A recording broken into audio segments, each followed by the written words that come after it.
सोनपूर नावाचं एक छोटंसं गाव होतं.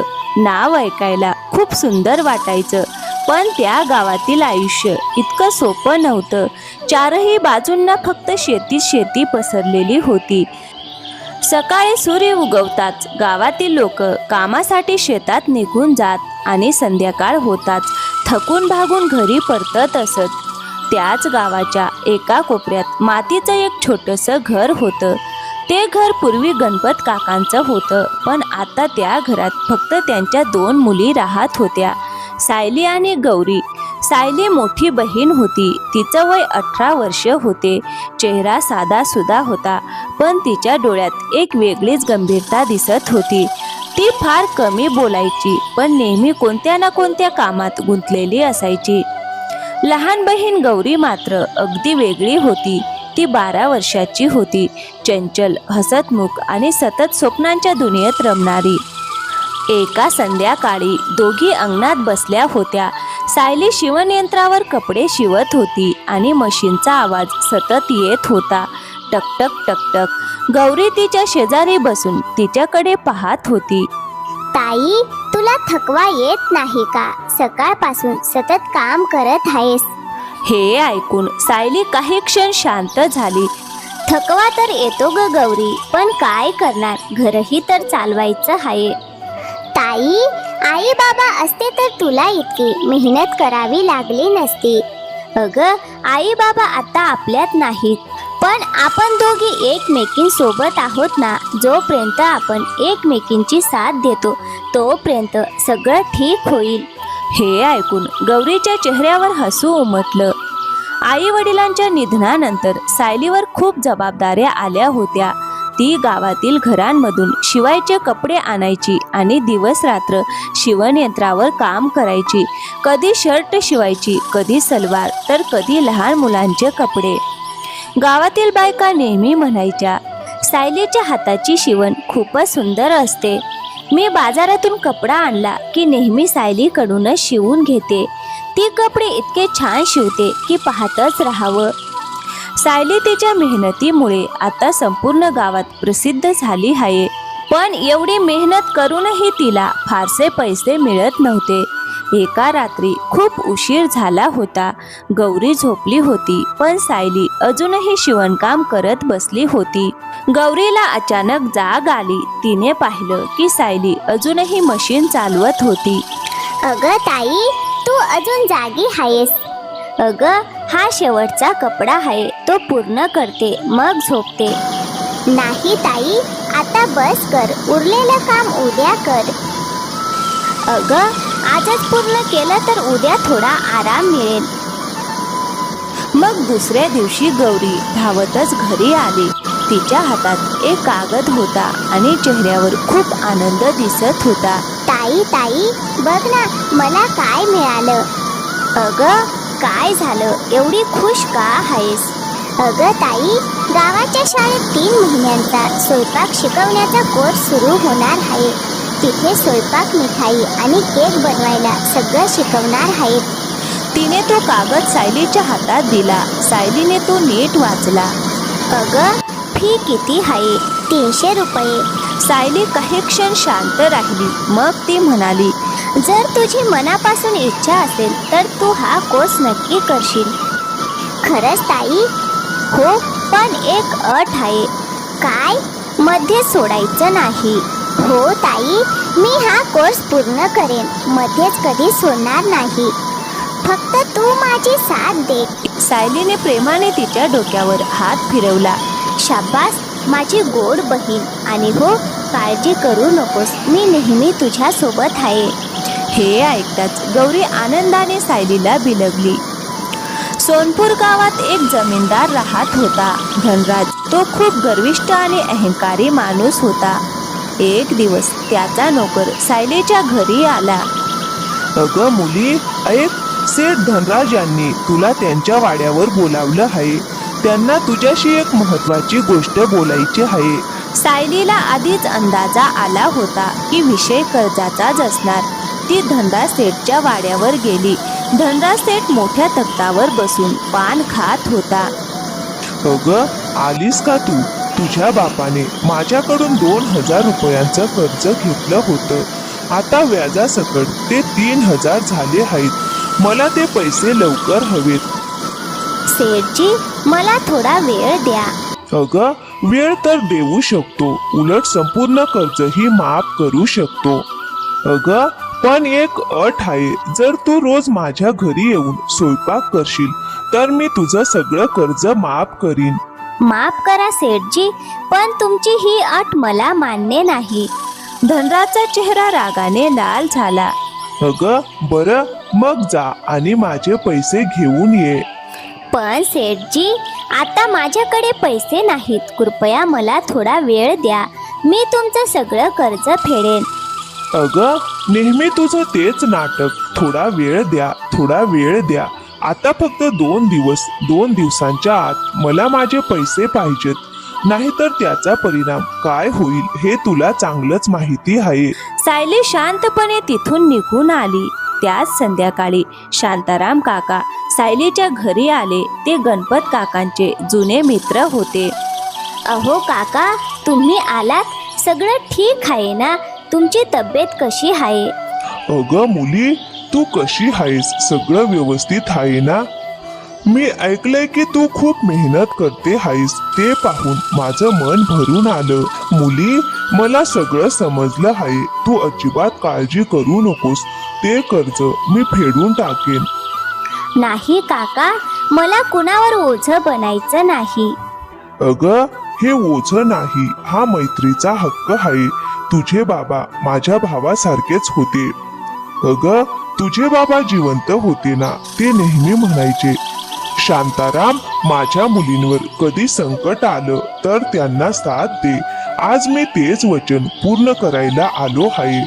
काका, तुमची खूप कृपा आहे, पण मी तुमच्यावर एवढं मोठं ओझं टाकू शकत नाही.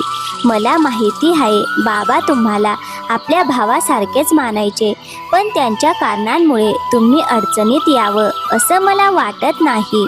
अगं मुली, या जगात आपले माणसं फार कमी असतात आणि जी असतात ना, ती कठीण काळातच ओळखू येतात. काका, मी पूर्ण प्रयत्न करेन. दिवस रात्र मेहनत करावी लागली तरी मी हे कर्ज स्वतः फेडेन. अगं, तू खूप धाडसी आहेस सायली, पण प्रत्येक ओझं एकटीने उचलणं गरजेचं नसतं. जर तू माझी मदत नाकारलीस तर मला वाटेल की मी माझ्या मित्राचं कर्तव्य निभावू शकलो नाही. काका, आम्ही आधीपासूनच तुमचे खूप ऋणी आहोत. तुमची साथच आमच्यासाठी खूप मोठी गोष्ट आहे. जर मी तुमची मदत स्वीकारली तर मला वाटेल की मी कमकुवत पडले आहे. अगं, जोपर्यंत मी जिवंत आहे तोपर्यंत तुम्ही दोन्ही बहिणी कधीच एकट्या नाहीत. गौरी हे माझ्या मुलीसारखीच आहे. तिची काळजी घेणं ही आता माझीही जबाबदारी आहे. काका, तुमच्या शब्दांनी मला खूप धीर मिळाला.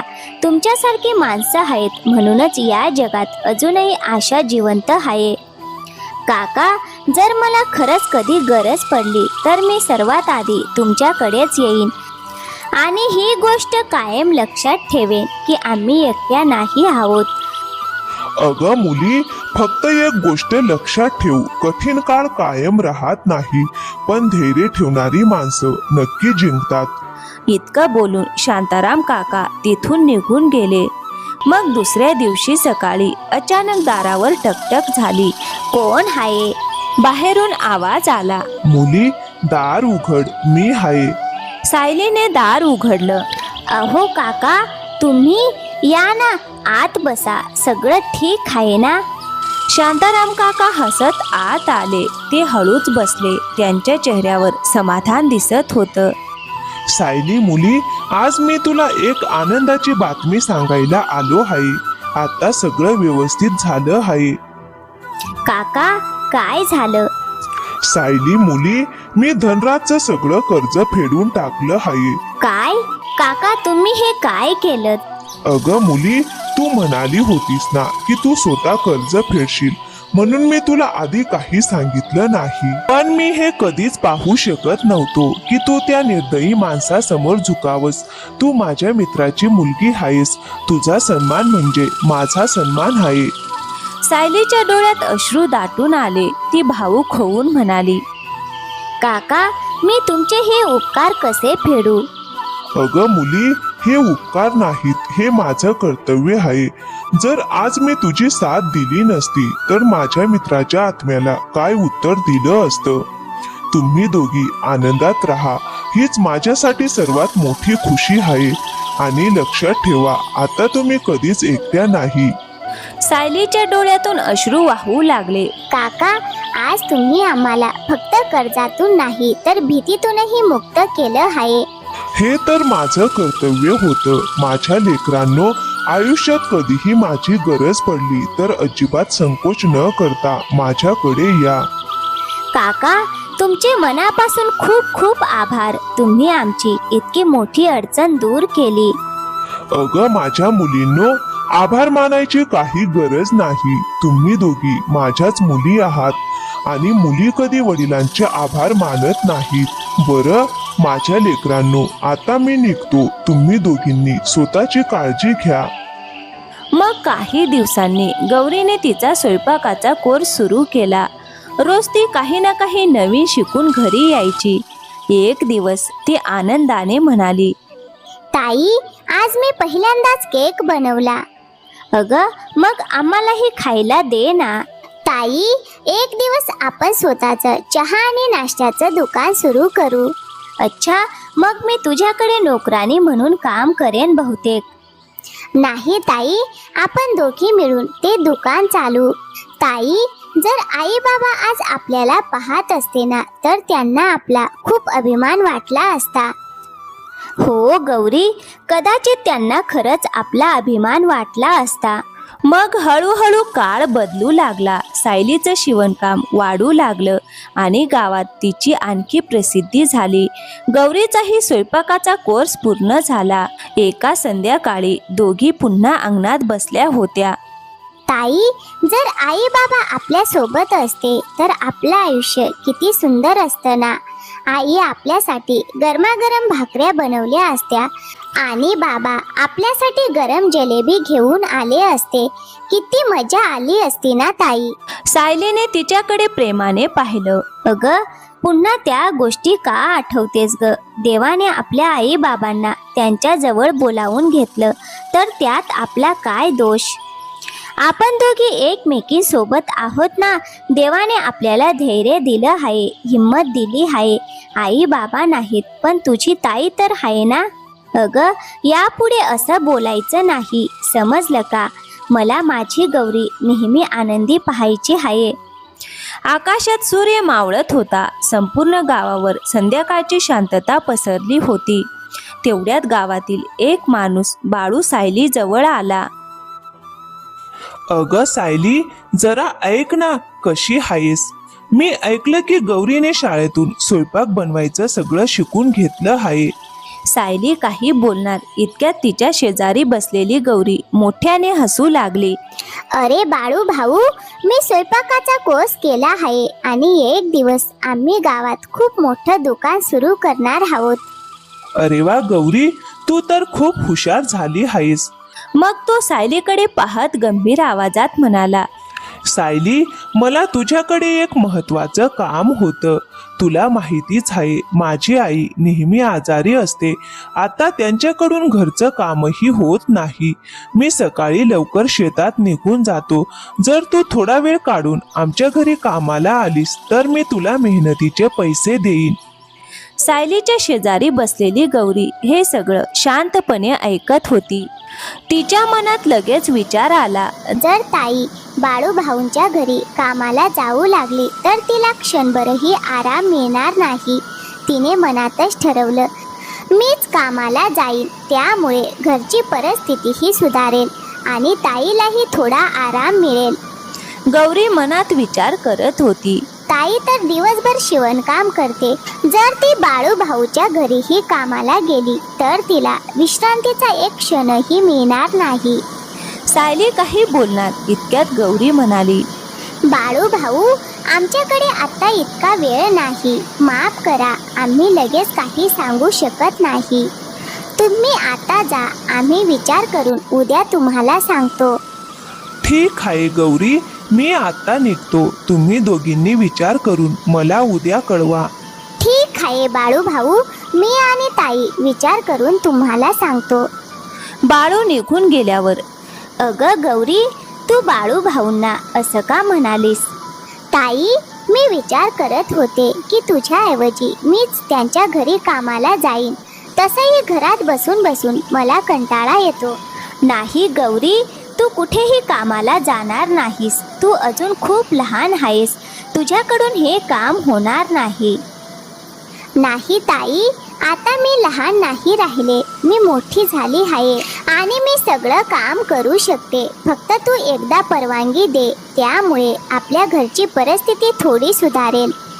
अगं वेडी गौरी, मी तुला शाळेत शिकवलं, स्वयंपाकाचा कोर्स करून दिला. ते यासाठी नाही की तू दुसऱ्यांच्या घरी जाऊन झाडलोट आणि भांडी घासायची कामं करावीस. मला हे अजिबात मान्य नाही. ताई, तूच म्हणालीस ना की मी स्वयंपाकाचा कोर्स केला आहे, पण आपल्याकडे इतके पैसे नाहीत की आपण स्वतःचं दुकान सुरू करू शकू आणि घरची परिस्थितीही सुधारेल. जर मी लक्ष्मी काकूंच्या घरी कामाला गेले तर थोडेफार पैसे तरी मिळतील. अगं माझी गौरी, माझ्या शिवणकामातून काही पैसे येतात. त्यातून आपला घर खर्च चालतो. तेवढेच पुरेसं आहे आणि तू अजून लहान आहेस. तुझ्याकडून एवढं काम होणार नाही. ताई, मी खरंच लहान नाही राहिले. आता मी मोठी झाले आहे आणि तसंही घरात बसून मी दिवसभर तुझ्या मशीनची टकटकच ऐकत बसते. अगं ठीक आहे, मग तू उद्यापासून बाळू भाऊंच्या घरी जाऊ शकतेस. आणि हो, जर तुला काम जमलं नाही तर मला लगेच सांग. मी वेळ काढून स्वतः जाईन. अरे वा, खरंच ताई? ठीक आहे, मग मी उद्यापासूनच बाळू भाऊंच्या घरी जाईन. त्या रात्री दोन्ही बहिणींनी एकत्र जेवण केलं आणि खूप वेळ गप्पा मारत बसल्या. रात्र गडद होत गेली. संपूर्ण गाव शांत झोपलं होतं. पण गणपत काकांच्या छोट्याशा घरातून त्या दोन निरागस बहिणींच्या हसण्याचा गोड आवाज ऐकू येत होता. सकाळ होताच गौरी बाळूच्या घरी जाण्यासाठी तयार होऊन उभी राहिली. अगं ताई, मी बाळू भावांच्या घरी जाते. अगं ठीक आहे, हळूच जा.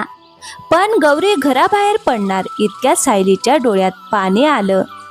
गौरीने आश्चर्याने विचारलं, काय झालं ताई, तू रडतेस का? अगं मी विचार करते, माझी ही निरागस आणि खट्याळ लहान बहीण कधी एवढी मोठी झाली की आज माझा आधार बनून उभी आहे. अगं ताई, मी तुला सांगितलं ना, आता मी ती छोटीशी गौरी राहिले नाही. आता मी मोठी झाले आहे. बरं ताई, आता मी निघते. तू स्वतःची काळजी घे.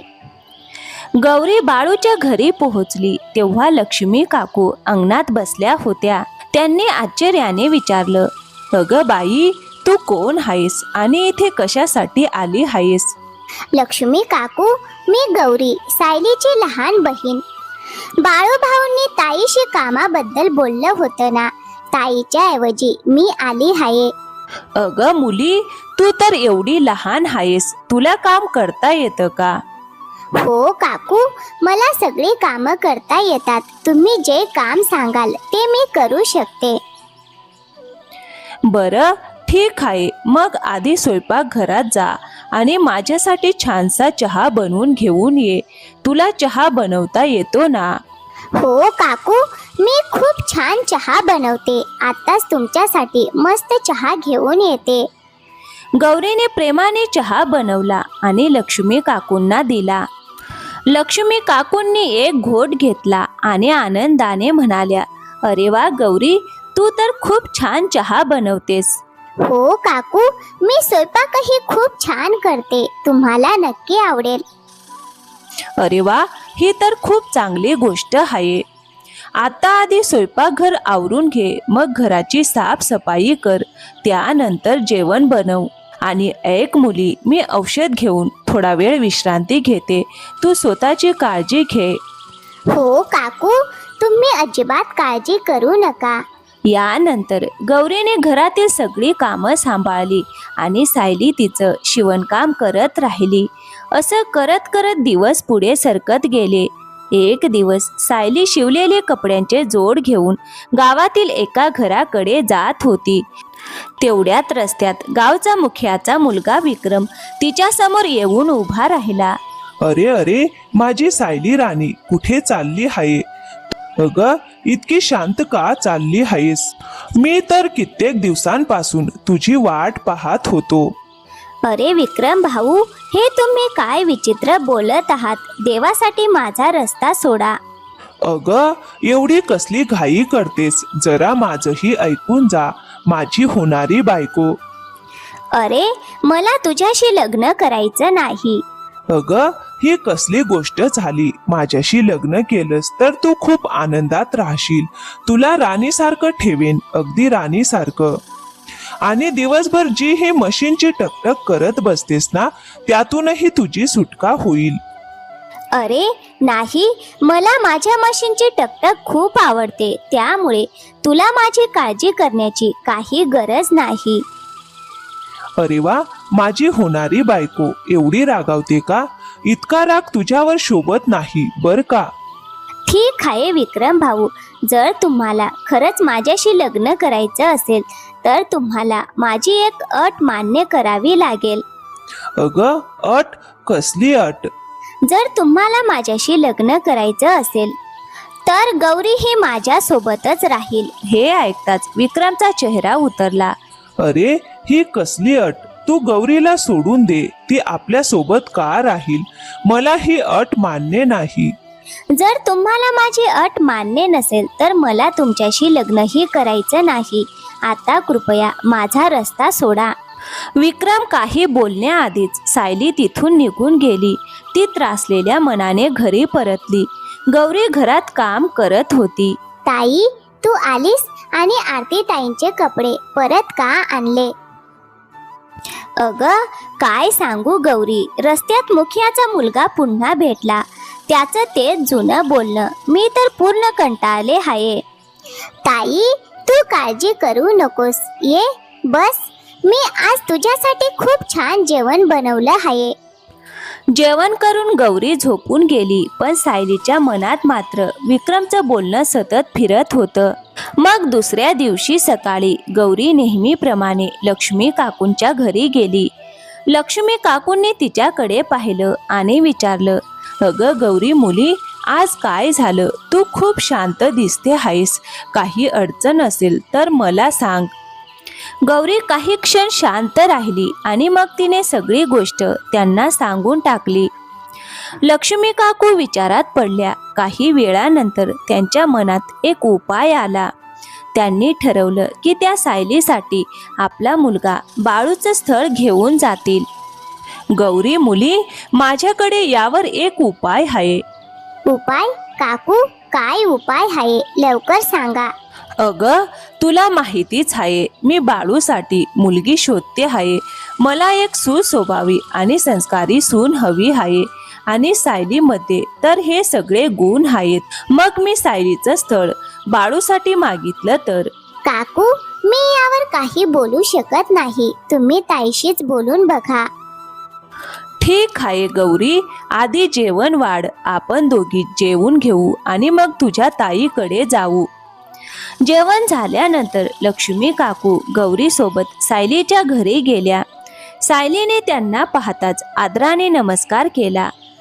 नमस्कार लक्ष्मी काकू, या ना, आत बसा. काकू, तुम्ही आमच्या घरी? अगं सायली मुली, मी इथे एका खास कारणासाठी आले आहे. लक्ष्मी काकू, तुम्ही इथे एखाद्या खास कारणासाठी आलात असं म्हणत होतात. माझ्याशी काही महत्त्वाचं बोलायचं आहे का? हो मुली, मला तुझ्याशी थोडं महत्त्वाचं बोलायचं होतं, म्हणून विचार केला की थेट तुझ्या घरी येऊनच सांगावं. बोला ना काकू, काय गोष्ट आहे? सायली मुली, तुझे आई वडील आता या जगात नाहीत आणि गौरी अजून लहान आहे, म्हणून ही गोष्ट मला तुला सांगावी लागेल. हो काकू, बोला ना. सायली मुली, मला माझ्या बाळूसाठी तुझा हात मागायचा आहे. तुला काही हरकत असेल तर तू मला मोकळेपणाने सांगू शकतेस. हे ऐकून सायली काही क्षण शांत झाली.